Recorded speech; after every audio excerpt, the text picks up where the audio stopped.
Good morning mga pangga. So another morning na naman ngayon tayo mga pangga. So kung nakikita niyo malaki yung tiyan ko, hindi ako buntis ha.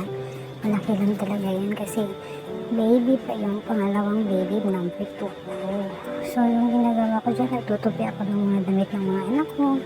Then siyempre pakagising, tulog yung anak. Kailangan gawin lahat habang tulog yung anak para pagising, sila naman yung babantayan. Ganyan tayong mga nanay.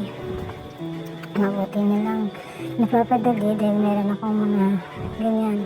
Sorry, hindi tayo mayaman kaya ganyan yung mga gamit ko sa bahay. Baka sakaling darating yung araw maging maganda yung buhay natin. Hindi lang ganyan yung mabibili natin sa ngalan ng Diyos. Amen. So ayan, masasayang tayo. Gawin natin lahat ng kailangan natin trabahuin habang tulog pa yung anak natin. Hindi yung habang tulog yung anak mo, tulog ka din. Hindi yun ang goal ng isang nanay. Hindi lang siguro ako ang ganitong mindset na nanay. Marami pa tayo at sana darating din ang araw na pag lumaki na yung mga anak natin, ma-appreciate nila yung mga pinanggagawa natin para sa kanila.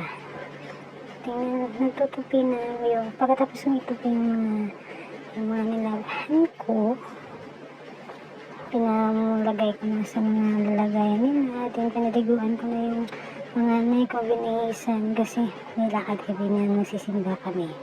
Parang linggo yata yan yung araw na yan. Hindi ko na kasi maalala kasi ang tagal ng video na yan. Ngayon ko lang na-voice over talaga mga pangga. So ayan.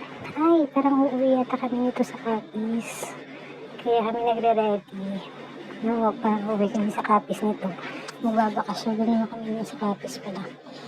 Ang ganyan, hinihintay na lang namin yung papa nila para maka-alis kami. Nire-ready ko na yung mga kailangan. Nagagamitin namin ito Capiz. So pagkatapos namin, yung baby number 2 ko naman yung papaliguan ko para pagising niya, naka-ready na lahat. Diba?